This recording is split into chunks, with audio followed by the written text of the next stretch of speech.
Everyone, welcome back to my channel. আমার ওঠা পড়ার গল্পে তোমাদের সবাইকে জানাই অনেক স্বাগত, অনেক ভালোবাসা। আজ হচ্ছে বৃহস্পতিবার, এখন বাজে 9:30। আমি স্নান টান করে রেডি হয়ে গেছি। আমি এখন লক্ষ্মী পুজো দেবো, তার সঙ্গে আজকে আমার সাই বাবারও পুজো আছে, তো সাই বাবারও পুজোটা কমপ্লিট করবো। তো না স্কিপ করে দেখার একটা অনুরোধ থাকলো, দেখতে থাকো। আশা করছি আজকের ভিডিওটা তোমাদের মন ছুঁয়ে যাবে। মোটামুটি 4-5 দিন তোমাদের জন্য কোনো ভিডিও আনতে পারিনি আমার শারীরিক অসুস্থতার কারণে। কি হয়েছিল চলো আমি পুজো দিতে দিতে তোমাদেরকে বলে দিচ্ছি, আর এই কদিন কিরকম অবস্থায় ছিলাম সেটাও তোমাদের সবাইকে জানাবো।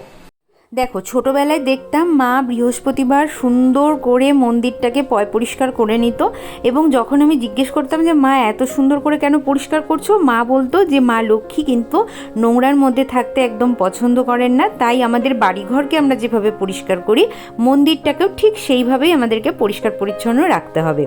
যেহেতু মা লক্ষ্মীর ঘট মাত্র সপ্তাহে একদিনই বসে, তো তার জন্য বৃহস্পতিবার দিনটাতেই আমাদেরকে পরিষ্কার করে নিতে হয়। তো সেই অভ্যাসটা আমার মধ্যে থেকে গেছে। এখন আমি চেষ্টা করি প্রত্যেক বৃহস্পতিবারই সুন্দর করে মায়ের জায়গাটাকে পরিষ্কার করে দেওয়ার, যাতে কোনো ধুলো ময়লা বালি না থাকে। এমনিতেও 7 দিনে অনেক ধুলোবালি পড়ে যায়, তো সেই জন্য আমি বৃহস্পতিবার দিনটা যতটা সম্ভব পারি ততটা সম্ভব মায়ের জায়গাটাকে পরিষ্কার করে দেওয়ার চেষ্টা করি। নতুন একটা চাদরও পেতে দেওয়ার চেষ্টা করি। আর কালকে হচ্ছে অক্ষয় তৃতীয়া, তো এত শুভ একটা দিনে সুন্দর করে মাকে যদি একটু সাজিয়ে গুছিয়ে না রাখি তাহলে নিজের মনটাই যেন কেমন করে। এই কয়েকদিন শরীরের অবস্থা আমার একদম ভালো ছিল না, ডান হাত দিয়ে আমি কোনো কাজ করতে পারছিলাম না। ঘাড়ে একটা টান লেগেছিল, তোমাদেরকে তো বলেইছিলাম।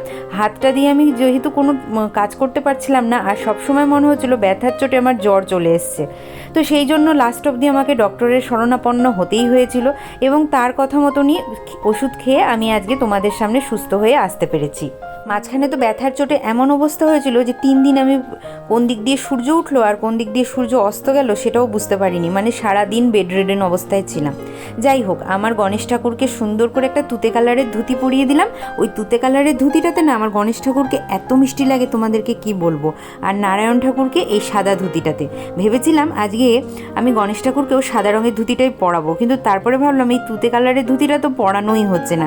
তো যাই হোক, এবার মা লক্ষ্মীকেও একটা লাল রঙের ঘাগরা পরিয়ে নেবো। হ্যাঁ, এর আগের দিনও লাল রঙেরই ঘাগরা পরেছিল, আর যেহেতু এখন বৃষ্টি হচ্ছে না সকাল থেকে, তো ওয়েদারটাও মোটামুটি ঠিকঠাকই আছে, তাই জন্য ভাবলাম মা লক্ষ্মীকে এই সুন্দর এই লেস লাগানো ঘাগরাটা পরাই। যাই হোক, তোমাদের কি মনে পড়ছে এই লাল রঙের ঘাগরাটা কবে কেনা হয়েছিল? হ্যাঁ, ঠিক ধরেছো, এটা দোল পূর্ণিমার দিন কেনা হয়েছিল। আর এই যে দেখো, তোমাদেরকে একটু মা লক্ষ্মীর দর্শন করিয়ে নিচ্ছি। আমার মা লক্ষ্মীকে এতটাই মিষ্টি লাগছে, এখন কিন্তু বসিয়ে দিচ্ছি। আচ্ছা শোনো, নারায়ণ ভগবানের জন্যও কিন্তু একটা খুব সুন্দর লাল রঙের ধুতি নেওয়া হয়েছিল, সেটা আগের দিন পড়েছিল। যখন আমি বার করলাম তখন দেখবে একটা লাল রঙের কিন্তু ধুতি পড়েছিল, ওটা এটার সঙ্গে সেটের। তবে আজকে যেহেতু সেট ছাড়া পরাচ্ছি, তো একসাথে এইভাবেই একটু কন্ট্রাস্ট করে পরানোর চেষ্টা করলাম। পুজো পাঠ করতে ভীষণ ভালো লাগে, এটা আর বারবার কি বলবো। তোমাদের কার কার আমার মতন পুজো পাঠ করতে ভালো লাগে একটু আমাকে কমেন্ট করে জানিও তো। আমাকে তো আবার অনেকে এখন সেকেলেও বলছে দেখছি। তো যাই হোক, আচ্ছা অনেকে আমাকে বলছো যে আমি নাকি উলঙ্গভাবে সমস্ত ঠাকুরকে স্নান করাই সবার সামনে। আচ্ছা তোমরাই একটা কথা বলো তো, আমার মা লক্ষ্মী, মা সরস্বতী, নারায়ণ ভগবান সবাইকে একটু দেখে এসো তো তোমরা, তারা কি সত্যি উলঙ্গ থাকে? তারা কিন্তু সবসময় জামা কাপড় পরেই থাকে। আমি এটা এক্সট্রাভাবে তাদেরকে সাজাই, তাই এখানে দেখো লোকনাথ বাবাও কিন্তু ধুতি উত্তরীয় পরে আছেন। আমিও যদি ওনাকে এখন আরেকটা এক্সট্রাভাবে ধুতি উত্তরীয় পরাই সেটা আলাদা ব্যাপার, কিন্তু আমার কিন্তু ঠাকুরদেরকে সেইভাবেই কেনা যাতে তারা জামা কাপড় এমনিতেই পরে থাকেন। আর এখানে সাই বাবাকেও একটু স্নান করিয়ে নিচ্ছি। আজকে যেহেতু সাই বাবার বার, আর আমি যেহেতু উপোস রাখি, সেহেতু সাই বাবাকে কিন্তু একটু আমি দুধ গঙ্গা জলে দিয়ে স্নান করাই। তো আজকেও সেইটার অন্যথা নেই, গোলাপের পাপড়ি আর তুলসীপত্র মিশিয়ে নিয়েছি, তারপরে কিন্তু ঠাকুরকে স্নান করাচ্ছি। ওদিকে প্রায় 12টা বেজেই যাচ্ছিল, মানে সবাইকে স্নান করাতে করাতে আমার একদম হিমশিম অবস্থা। ঠাকুর মন্দির পরিষ্কার করতে করতে প্রায় 12টা বেজেই গেছে। বসেছিলাম কিন্তু সেই 10টার সময়। এখানে এখন উলু সহযোগে আগে ঘরটা পেতে নেব, যদিও উলুর আওয়াজটা তোমরা শুনতে পাচ্ছ না, কেন কি আমি মিউট করে দিয়েছি।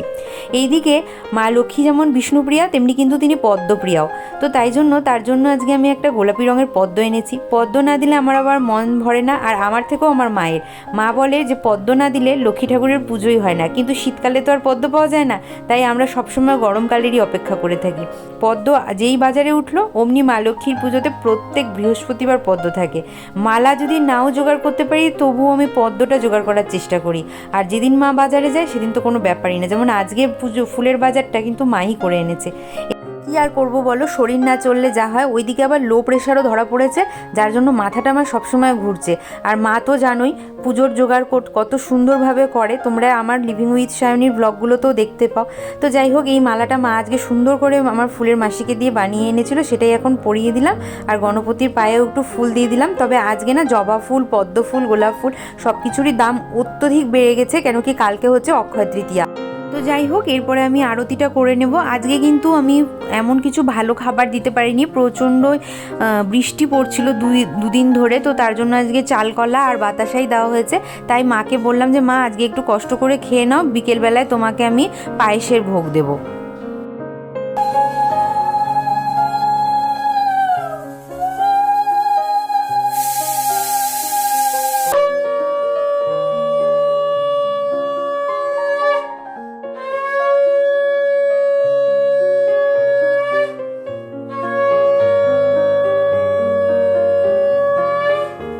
দেখো কি রকম কালো মেঘ করে এসছে, পুজো দিয়ে উঠতেই দেখো এখন মানে ঝোড়ো হাওয়া বইছে আর মেঘ গুড়গুড় করছে। জানি না বৃষ্টি কতটা আজকে হবে। এখন আমি সাই বাবার জন্য পায়েস বানাবো। আর আজকে আমার ইচ্ছে আছে, যেহেতু আজকে বৃহস্পতিবার আর কালকে অক্ষয় তৃতীয়ার পুজো আছে, তো আজকে আমার খুবই ইচ্ছে করছে যে আমি মা লক্ষ্মীকে, নারায়ণ ভগবানকে, মানে সব ঠাকুর যারা যারা আমার মন্দিরে আছে সবাইকেই আমি একটু সেমইয়ের পায়েস খাওয়াবো। তো তার জন্য আমি এখন সেমইয়ের পায়েসটা বানাতে যাচ্ছি। হাত পা ভালো করে আরেকবার ধুয়ে নেবো। আর চুলটা তো বেঁধেই নিয়েছি, দেখতে পাচ্ছ। আর বাইরে একদম কালো মেঘ হয়ে এসছে, যেন মনে হচ্ছে এখনই বৃষ্টি পড়বে। কি আনন্দ লাগছে জানো, এত গরমের পরে যখন বৃষ্টি পড়ে না তখন সত্যিই খুব মনে আনন্দ হয়। তো চলো আগে আমি পায়েসটা বানিয়ে নিই, তারপরে একটু আমি কিছু গ্রহণ করব।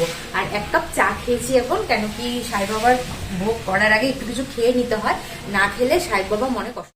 আচ্ছা বলো তো, তোমাদের কার কার এরকম আমার মতন ইচ্ছে হয় যে ঠাকুরকে একটু নিজে হাতে রান্না করে খাওয়াই?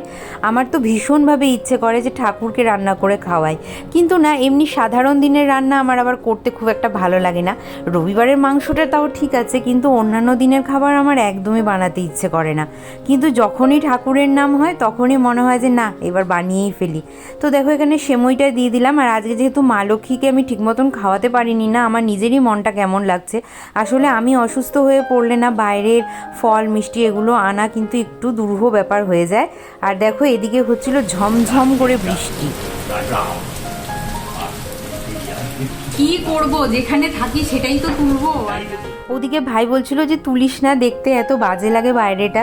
তো আমি বললাম যে যেখানে থাকবো সেই জায়গাটাই তো দর্শকদেরকে দেখাবো। হ্যাঁ আমি জানি আমার বাড়ি ঝা চকচকে না, আমার মন্দিরও ঝা চকচকে না, আর আমার লাইফস্টাইলও ঝা চকচকে না।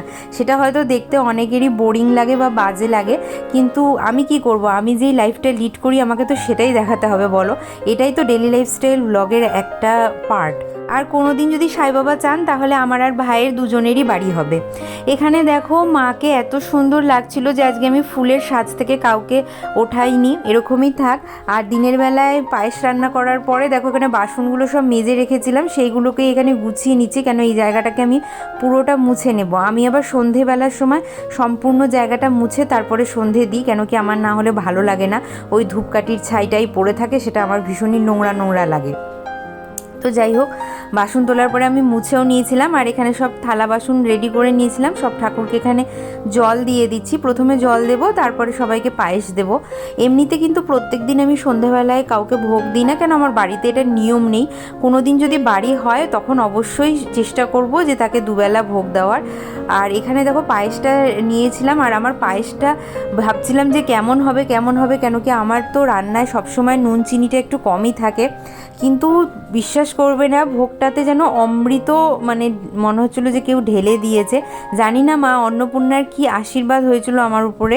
আজকে কিন্তু আমি পায়েসটা খাইয়ে ভীষণভাবে মানে মন থেকে শান্তি পেয়েছি সবাইকে। আর এত সুন্দর পায়েসের টেক্সচারটা এসেছিলো, আমার কিন্তু এরকম সাধারণত আসে না, সেমইয়ের পায়েস একদম দলা দলা হয়ে যায়, দুধ শুকিয়ে যায়, বাট আজকে একদম কিন্তু পায়েসের মতনই হয়েছিল। যাই হোক, আমার কিন্তু ভক্তি করতে, ঠাকুরের পুজো করতে, ঠাকুরকে ভোগ বানিয়ে দিতে ভীষণ ভালো লাগে। আর জানি না সেটা কার কার ভালো লাগে, তোমাদের নিশ্চয়ই অবশ্যই ভালো লাগে, তার জন্যই তোমরা ইয়ে করো। আর তারপরে দেখো এখানে আমি কিন্তু ঠাকুরকে ভোগ দেওয়ার পরে ধূপদীপটাও প্রজ্বলিত করে নিচ্ছিলাম। আর তারপরে আমি সুন্দর করে আজকে পাঁচালি পরে নিয়েছি। আসলে এই সময় একটু ভক্তিমূলক গীতিটিতে শুনতে ভালো লাগে, কিন্তু যেহেতু আমি মোবাইলটাতে তোমাদের জন্য জন্য শ্যুট করছিলাম, তো সেই জন্য কোনো রকম গান বা ভজন কীর্তন তো আমি চালাতে পারছিলাম না।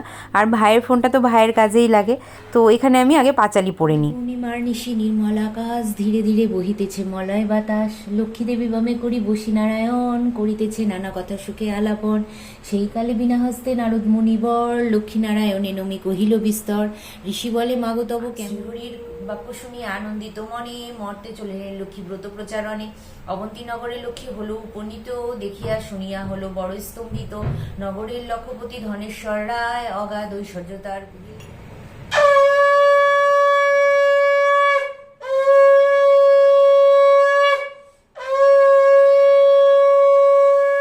তারপরে চলে আসলাম সাই বাবার পুজো দিতে। সাই বাবাকে এখানে আমি আবারও একটু স্নান করিয়ে বসিয়ে দিয়েছিলাম আর সিঁদুর হলুদের তিলক করে দিয়েছিলাম। এখানে আমি মৌলি সুতো দেওয়ার পরে তারপরে কিন্তু বাবাকে সুন্দর করে মালা দিয়ে সাজিয়ে নিচ্ছিলাম। বাবার তো ফুল ভীষণ প্রিয়, তোমার যে কোনো ফুল, যেমন হলুদ রঙের গাঁদা ফুল, গোলাপ ফুল, তারপরে রজনীগন্ধা ফুল, এগুলো বাবার ভীষণ প্রিয়। তো আমি চেষ্টা করি বাবাকে সুন্দর করে প্রত্যেক বৃহস্পতিবার সাজাতে। আর এখানে দেখো মা আজকে একটা, এটা কি বলে, বেলফুল না জুঁই ফুল, বেলফুল, তো বেলফুলের মালা এনেছিল, সেটা পরাতেই বাবার গলা থেকে একদম গড়িয়ে পড়ে যাচ্ছিলো, তারপর আবার ঠিক করে পরিয়ে দিলাম। এখানে ঘট পেতে নিলাম বাবার, আর সুন্দর করে ফুল দিয়ে আমি বাবাকে সাজিয়ে দিয়েছিলাম, কেন কি বাবারও ফুল ভীষণ প্রিয় আর আমার মন্দির আবার ফুল দিয়ে সাজাতে ভীষণ ভালো লাগে। আমার মনে হয় পুজোর এটা একটা বেস্ট পার্ট, যেই সময় আমরা আমাদের নিজেদের আরাধ্যকে সুন্দর করে বিভিন্ন রঙের ফুল দিয়ে সাজিয়ে থাকি আর তার জন্য সুন্দর সুন্দর ভোগ প্রস্তুত করে থাকি। তো আমি এইভাবেই বাবার পুজো করি। তো বাবার পুজো করলাম, আরতি করলাম, পাঁচালি পড়লাম। কেমন লাগলো আজকের ব্লগটা অবশ্যই তোমরা আমাকে লিখে জানিও। ইউটিউব থেকে দেখলে অবশ্যই চ্যানেলটিকে সাবস্ক্রাইব করে দিও, আর যারা অলরেডি সাবস্ক্রাইব করে দিয়েছো তারা লাইক শেয়ার করে দিও, আর যারা আমাকে ফেসবুক থেকে দেখছো তারা প্লিজ আমার ফেসবুকে পেজটাকে ফলো করে নিও। চলো দেখা হবে আবার অক্ষয় তৃতীয়া ব্লগের সঙ্গে, ততক্ষণের জন্য তোমরা সবাই খুব ভালো থেকো।